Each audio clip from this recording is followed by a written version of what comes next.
오늘 예배 전에 조승희 집사님이 이제 피아노 반주해 주시고 이렇게 기도하고 있는데, 지난 몇 개월 동안 우리 교회에서 있었던 일들이 잠깐 이렇게 생각이 나고, 또 하나님이 주셨다는 그 많은 은혜들이 이렇게 떠올랐습니다. 또 청년들에게는 좋은 직장도 주시고, 또 건강도 지켜주시고, 또 교회의 많은 것들을 또 하나님이 은혜 가운데 인도해 주셨던 것들이 기억나면서 참 감사한 시간이었습니다. 무엇보다 이제 10월이 시작되면서 또 결실의 계절이죠. 또 하나님 우리에게 주셨던 많은 것들을 기억하면서 우리 앞뒤적으로 하나님이 주신 은혜가 넘치기를 기도합니다. 더 풍성한 은혜를 누리기 기도합니다. 같이 한번 인사 나누고 말씀을 나누도록 하겠습니다.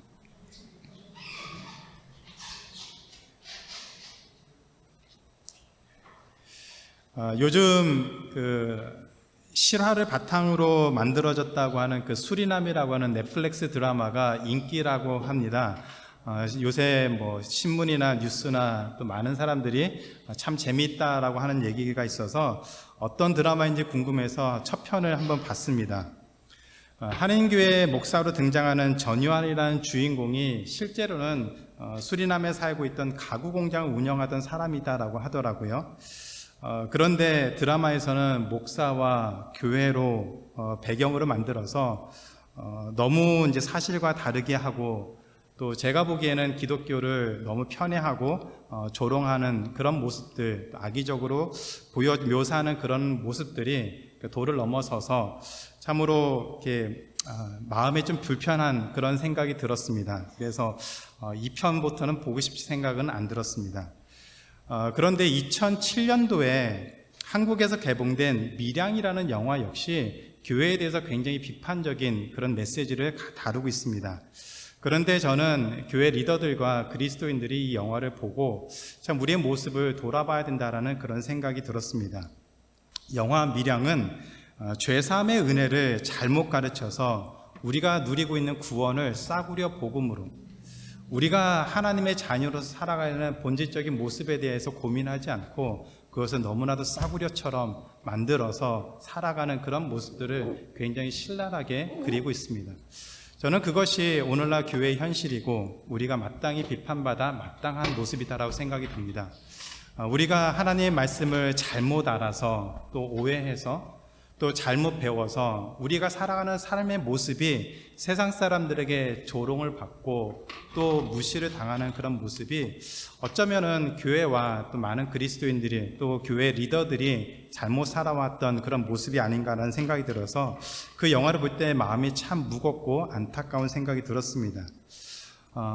그런 모습들은 단순하게 이런 밀양에서 보여주는 것처럼 이 구원, 또 죄사함의 은혜, 그것에만 국한된 것이 아니고 우리가 말씀을 알지 못하기 때문에 잘못 살아가는 삶의 많은 모습 속에서 그런 것들이 나타나는 것 같습니다. 그래서 비판적으로 보면은 그리스도인들은 세상에서 손가락질을 받아도 싸다라는 생각이 들 수 있지만, 오히려 그런 모습들을 우리가 다시 한번 돌아보면서 우리가 왜 잘못 서 있는지, 왜 그리스도인들이 잘못된 모습을 살아가고 있는지 다시 한번 돌아보는 그런 시간이 되었으면 좋겠다는 생각이 듭니다. 그런 모습 중에 하나가 우리가 3주 동안 또 오늘에 걸쳐서 4주 동안 살펴보는 하나님의 나라입니다.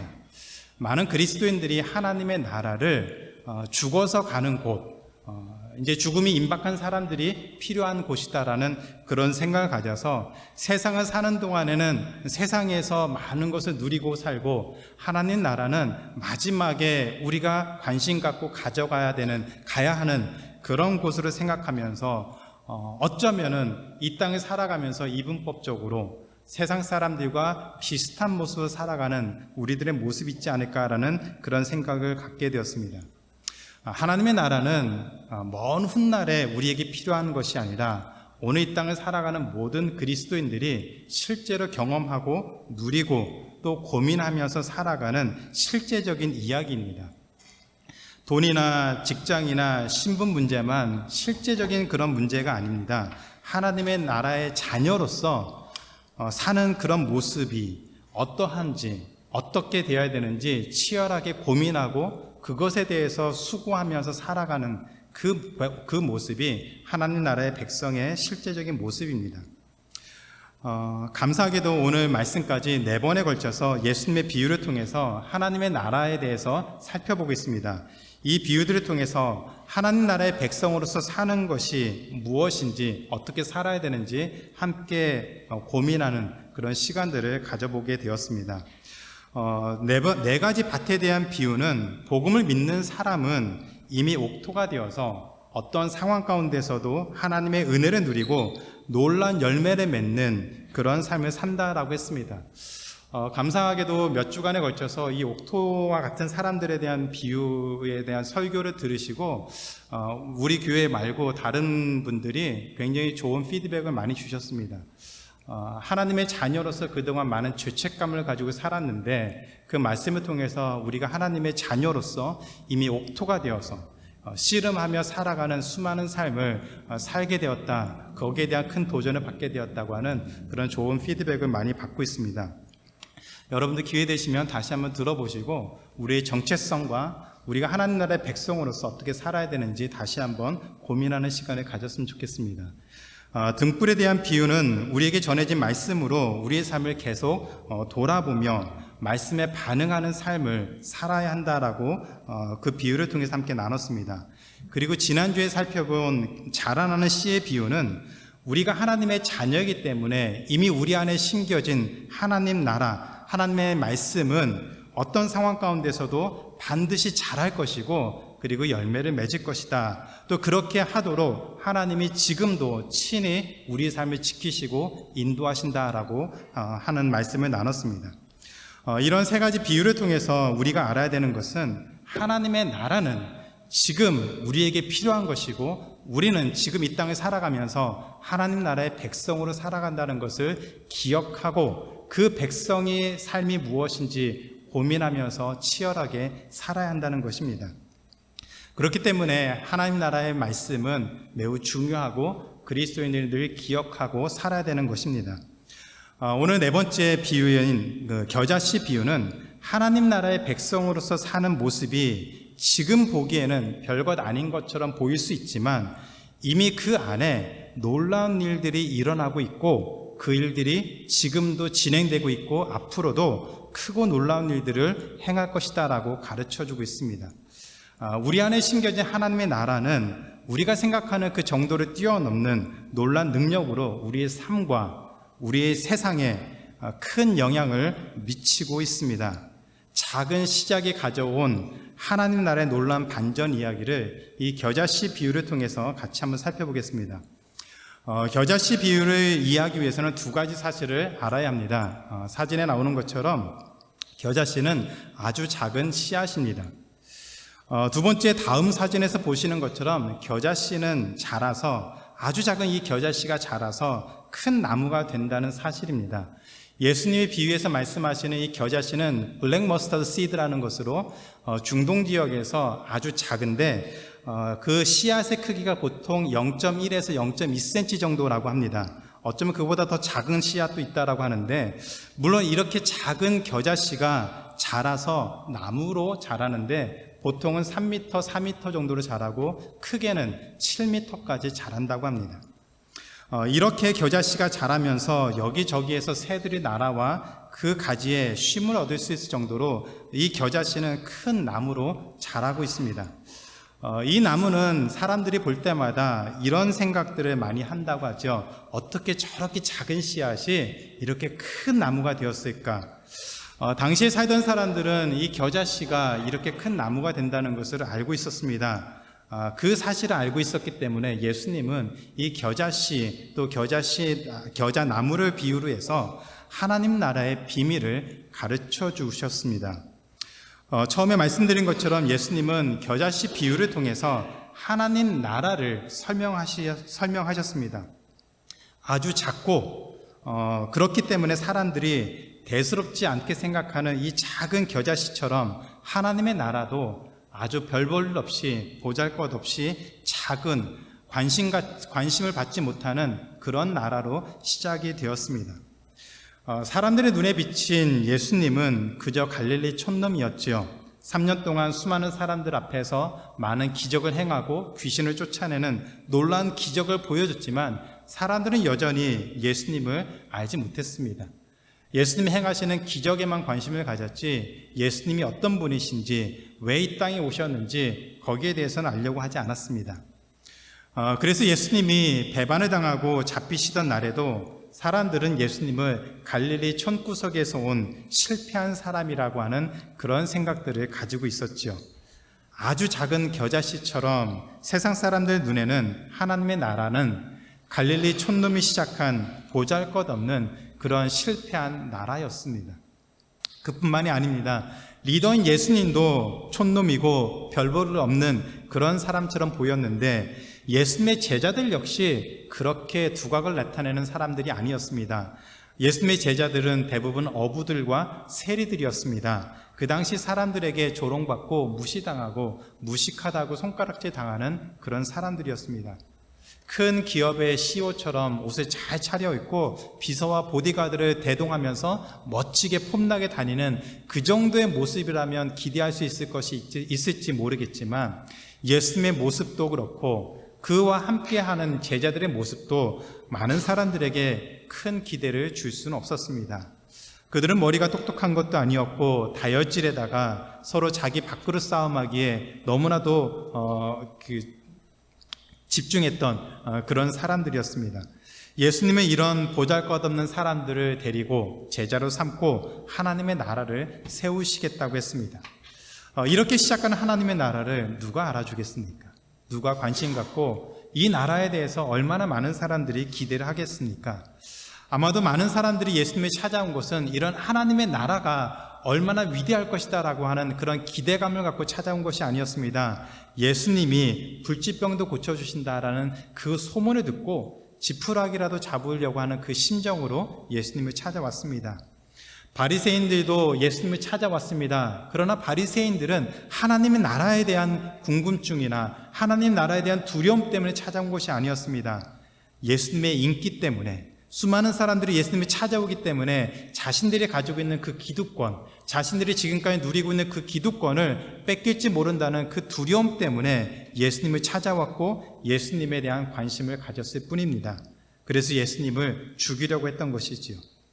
땅에 떨어지면 어쩌면은 모래와 섞여서, 먼지와 섞여서 구분하지도 못하고 찾기도 힘든 그 겨자씨처럼 하나님의 나라는 이처럼 많은 사람들에게 관심도 갖지 못한 채 그렇게 아주 작게 볼품없이 시작을 했습니다. 그러나 겨자씨 비유가 보여주는 중요한 사실이 한 가지 더 있습니다. 겨자씨가 관심을 갖지 못하는 별볼일 없는 그런 작은 씨앗처럼 취급받았던 것처럼 그렇게 되었던 것은 겨자씨가 크기가 작기 때문이었습니다. 그러나 시작이 작은 것일 뿐이지 그 마지막이 결코 작은 것은 아니었습니다. 그냥 작지 않은 정도가 아니라 겨자씨를 보면 상상할 수 없을 정도로 크고 놀라운 모습으로 큰 나무로 바뀌었다라고 얘기를 하고 있습니다. 따라서 예수님은 겨자씨가 자라서 큰 나무가 되는 것처럼 하나님의 나라도 작고 볼품없이 시작했지만 마지막에는 상상 이상으로 큰 나라가 될 것이다 라고 얘기를 하고 있습니다. 마가복음 4장 32절에 보면은 예수님이 이 겨자씨가 자라서 나무가 된 모습을 이렇게 표현합니다. 나무가 자라서 그 가지에 많은 새들이 날아와서 그 그늘에 깃들인다라고 했습니다. 새들이 날아와서 그 그늘에 깃들인다는 그 표현은 나무가 제법 크네 라고 하는 그 정도 표현이 아닙니다.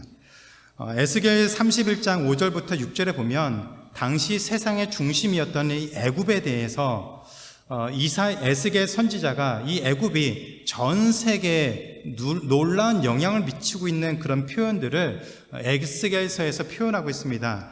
같이 한번 읽어보겠습니다. 에스겔 31장 5절과 6절입니다. 시작.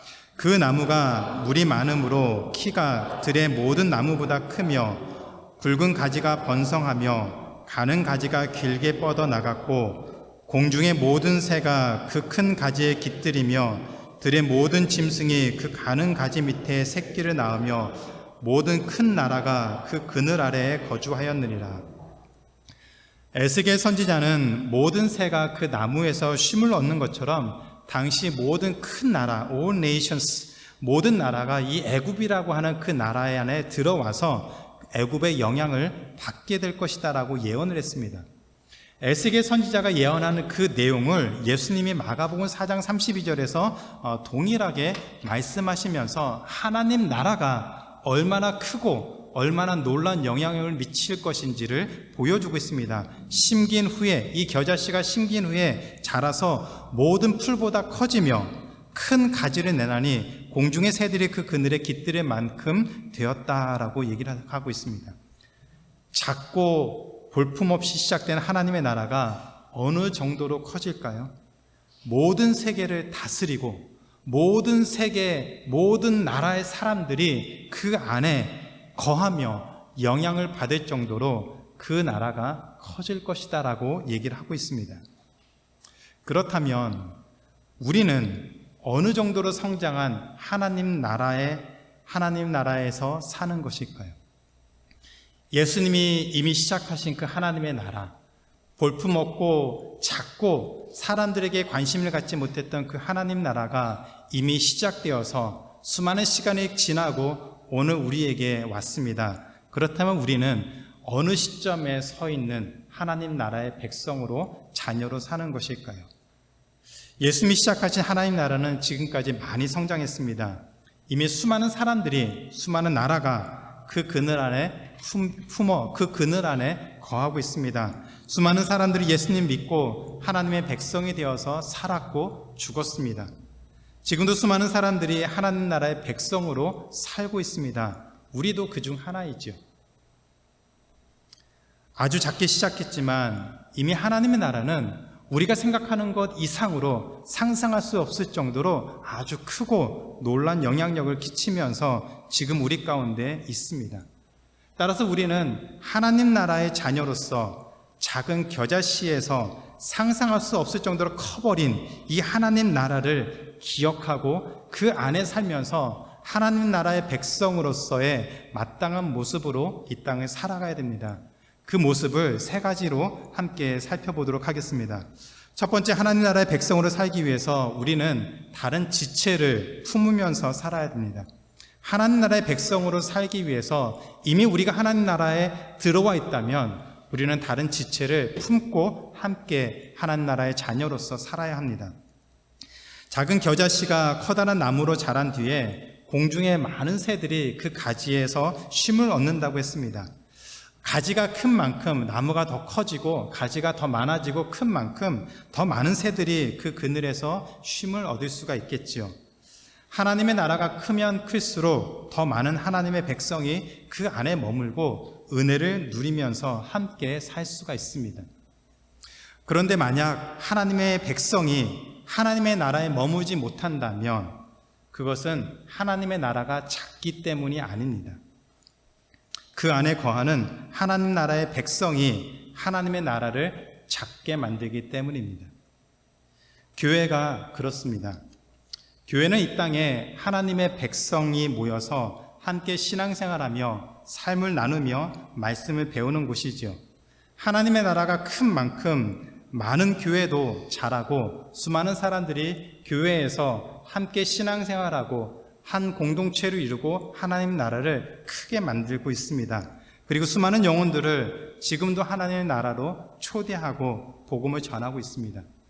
그렇게 지역교회들이 모여서 커다란 우리가 상상할 수 없는 정도로 큰 하나님의 나라를 이루게 됩니다. 그런데 현실은 그렇지 않습니다. 교회와 교회가 다투고 경쟁하고 교회 안에 갈등이 있고 편이 나뉩니다. 생각이 같은 사람과만 어울리려고 하고 마음에 들지 않으면 그런 사람과는 거리를 두려고 하고 왕따를 시키는 모습이 교회 안에 너무 많습니다. 제가 설교에서 이런 말을 할 수 있는 이유는 지금은 우리 교회가 그렇지 않기 때문입니다. 그래서 마음 편하게 얘기를 할 수가 있습니다. 그래서 감사한 마음으로 이 말을 꺼내지만 그러나 조심하지 않으면 우리도 그런 갈등과 나뉘는 모습으로 같은 하나님의 백성이지만 하나님 나라에 함께 거하지 못하도록 내치고 밀어버리고 편을 나누는 모습으로 살아갈 수가 있습니다.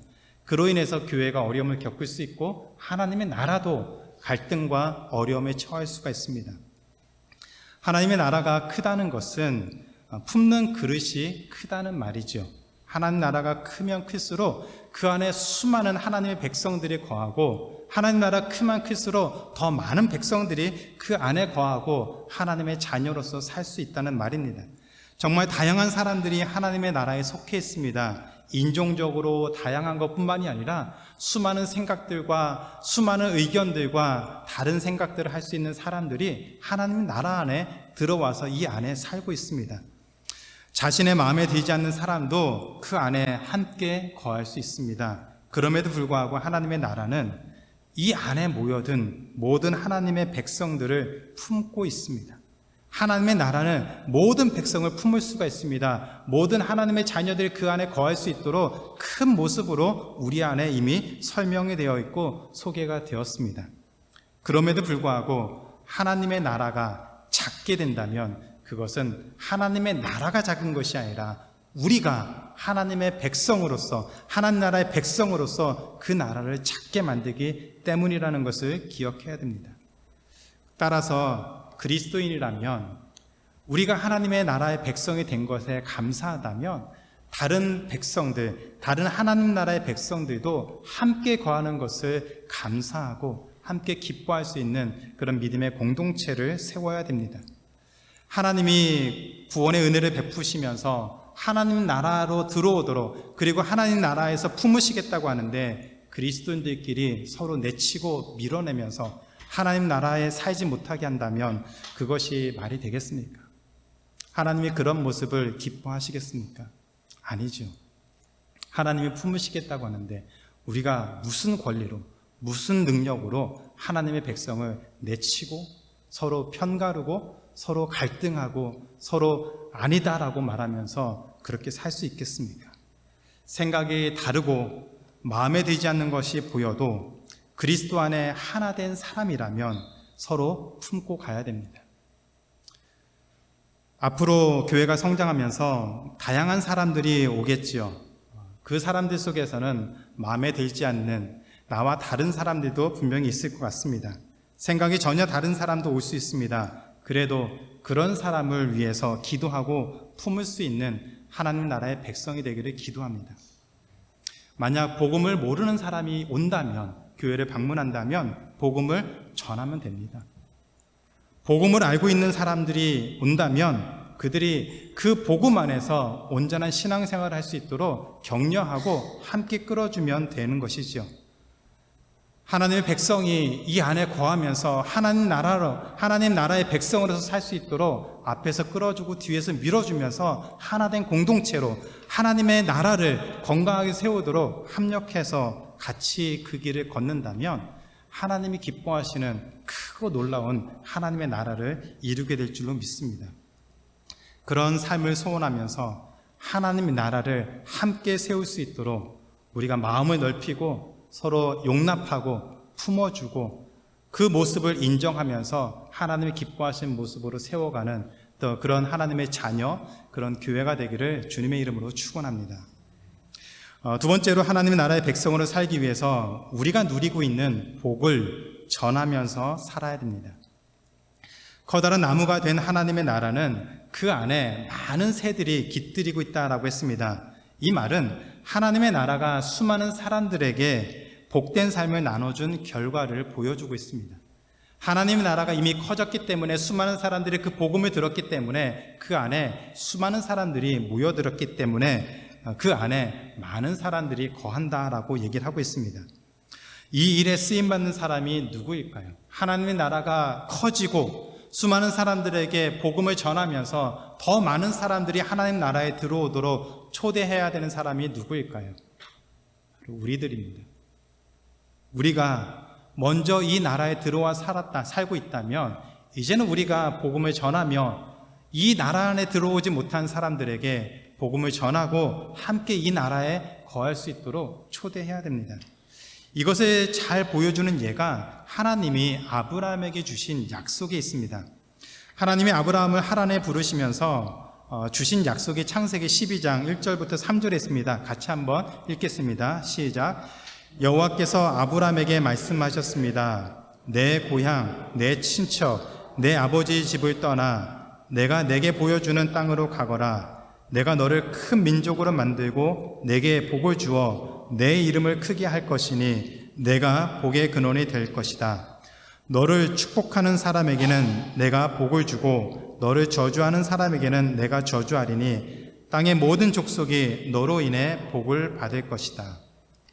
너는 복의 근원이 될 것이다. 하나님의 나라의 백성이 되어서 그 복을 누리는 것만이 아니라 이제는 그 복을 전하는 통로로서 쓰임받는 삶이 되어야 된다라고 얘기를 하고 있습니다. 그로 인해 땅의 모든 족속이 이 아브라함을 통해서 복을 얻게 되었다라고 얘기를 하고 있습니다. 그리고 아브라함을 통해서 전해진 이 복이 오늘날 우리에게도 전해져서 예수 그리스도를 믿는 모든 사람은 그 복을 누리고 예수님이 말씀하신 이 하나님의 나라 안에 들어와서 살게 되었습니다. 가장 복된 소식, 복 중의 복이 바로 예수님을 믿어 구원을 받는 그 복음의 은혜입니다.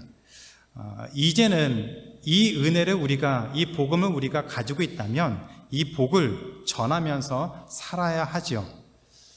혹시 사는 게 바빠서 우리가 사는 모습이 세상 사람들 보기에는 별 볼 일 없는 것 같아서 복음을 전할 수 없다라고 생각하시는 분이 계십니까?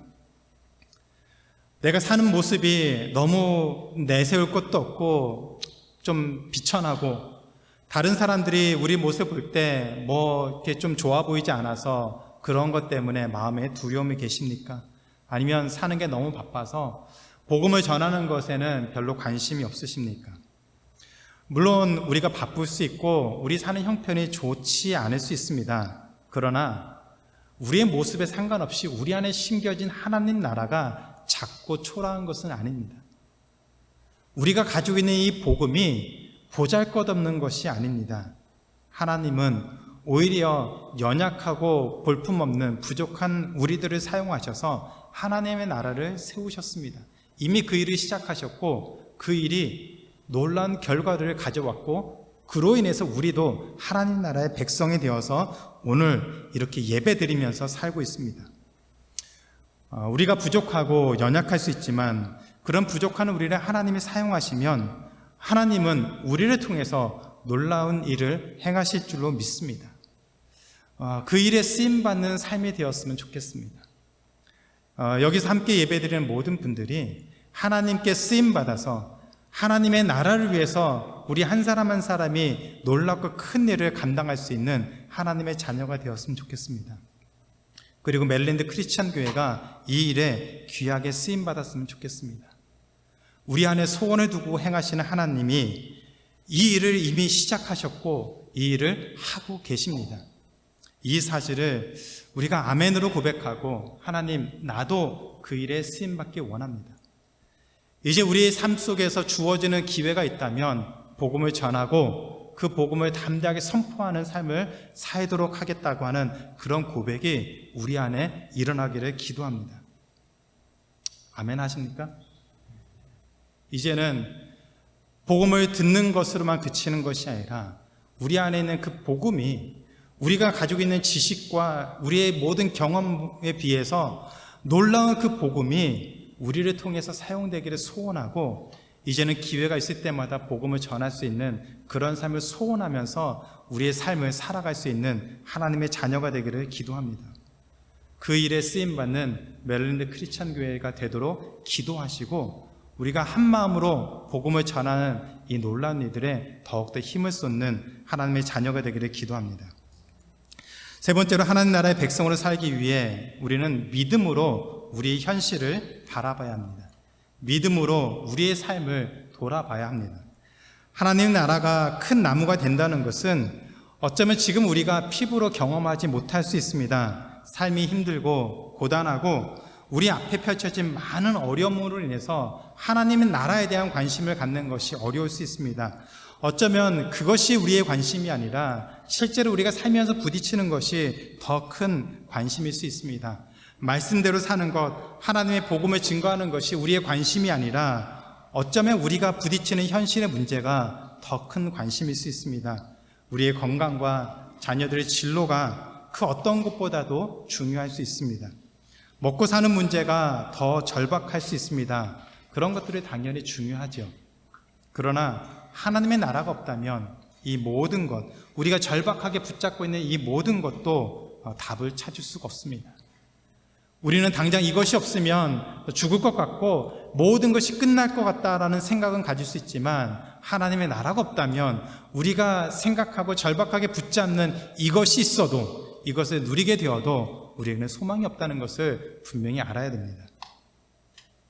우리 삶이 의미가 있는 것은 우리에게 주신 하나님의 은혜며 하나님의 나라의 백성으로 살기 때문에 우리 삶이 은혜가 된다는 것, 의미가 있다는 것을 기억해야 됩니다. 이 세상에서 성공하고 많은 것을 누리고 살아도 하나님의 나라를 얻지 못한다면 속된 말로 우리 삶은 꽝이 될 수밖에 없습니다.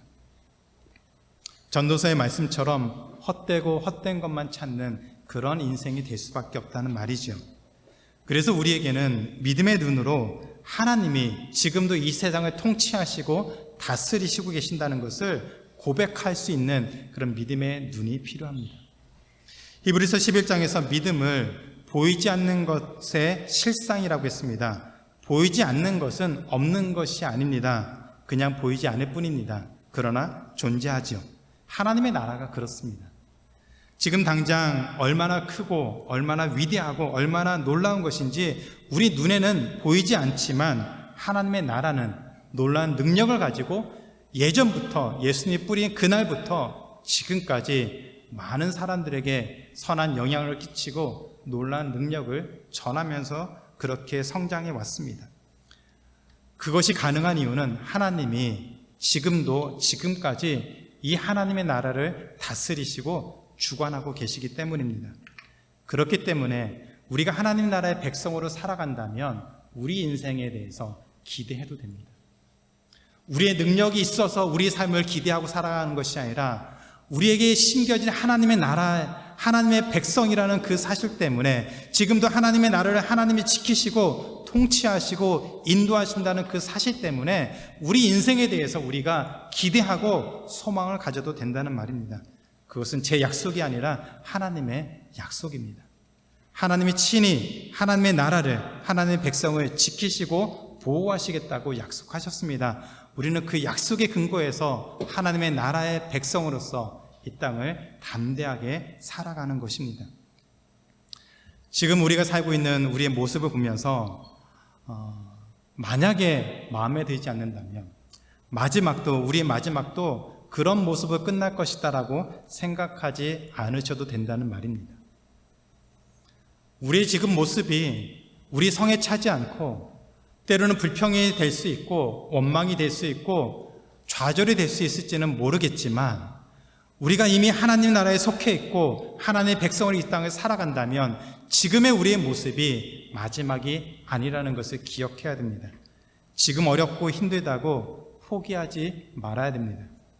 이미 우리 안에 심겨진 하나님의 나라가, 그 빛이 우리에게 비춰졌고 그 씨앗이 뿌려졌고 하나님이 친히 우리 삶을 지키시고 인도하고 계시기 때문입니다.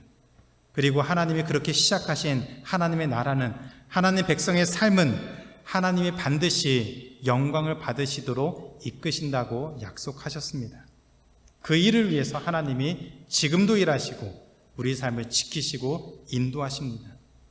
어떤 상황 가운데서도 우리가 믿음의 눈으로 하나님의 나라를 바라보면서 한 걸음 한 걸음 나간다면, 그렇게 하루하루의 삶을 버티고 또 믿음으로 붙잡고 씨름한다면 우리가 누리고 거하는 하나님의 나라의 그 풍성함과 그 능력을 친히 경험하고 고백하는 자리에 서게 될 줄로 믿습니다.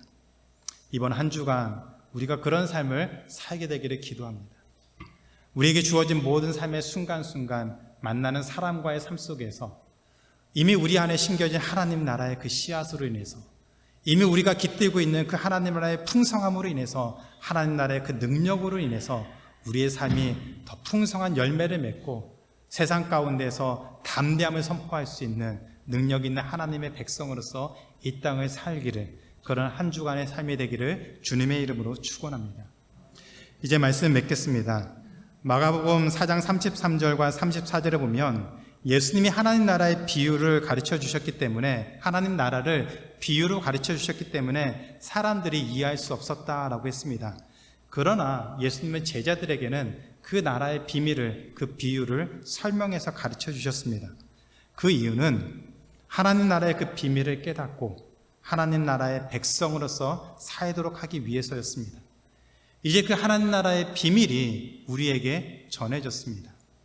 이미 우리는 하나님 나라의 백성으로서 이 땅에 살고 있습니다. 겨자씨도 그렇고 예수님의 갈릴리 사역도, 예수님의 제자들도 뭐 내세울 것 없는 초라한 시작이었습니다. 그러나 그것이 끝이 아니었다는 것을 우리는 이미 확인하고 경험하고 있습니다.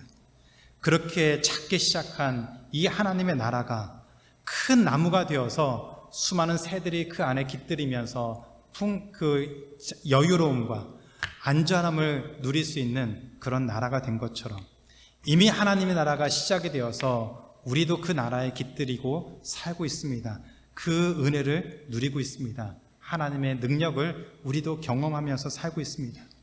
예수님의 말씀처럼 지금 우리가 그 나라의 풍성함과 은혜를 보고 경험하고 있습니다. 이 일을 시작하신 하나님이 이제 우리를 하나님 나라의 대사로, 하나님의 나라의 백성으로서 이 땅에, 이 세상에 보내셨습니다. 우리는 하나님의 복을 가지고 세상에 보냄을 받았습니다. 하나님이 우리를 이 땅에 보내시면서 우리를 지켜주신다고 약속도 하셨습니다. 이 약속을 기억하시고 우리가 살아가는 세상 가운데서 우리의 모습을 보면서 힘을 내시고 위로를 받으시고 다시 일어날 수 있는 그런 은혜를 누리시기를 기도합니다. 때로는 힘들고 어려운 상황을 만나서 좌절할 수도 있고 어려움을 겪을 수도 있겠지만 그 모든 상황을 넉넉히 이겨낼 수 있도록 하나님의 은혜를 구하면서 살아갈 수 있는 우리 모두가 되기를 기도합니다. 그리고 세상을 향해서 복음을 담대하게 선포할 수 있는 하나님의 백성이 되기를 기도합니다. 그리고 서로 위로하고 하나된 하나님의 나라를 꿈꾸며 서로 마음을 모으고 서로 품어줄 수 있는 넉넉한 하나님의 백성으로서 이 땅을 살고 하나님의 나라의 백성으로서 살게 되기를 주님의 이름으로 기도합니다. 메릴랜드 크리스찬 교회라면 이렇게 될 줄로 믿습니다. 다른 교회는 제가 모르겠지만 메릴랜드 크리스찬 교회는 이것을 꿈꾸고 이것을 위해서 기도하고 지금부터 하나님이 기뻐하신 모습으로 순종하며 나갈 때 하나님이 기뻐하신 모습으로 세워지고 또 귀하게 쓰임받는 교회가 될 줄로 믿습니다. 기도하시고 우리 한 사람 한 사람이 먼저 준비되어서 그런 교회를 세우도록 함께 마음을 모으며 하루하루의 삶을 살아가는 우리 모두가 되기를 주님의 이름으로 축원합니다.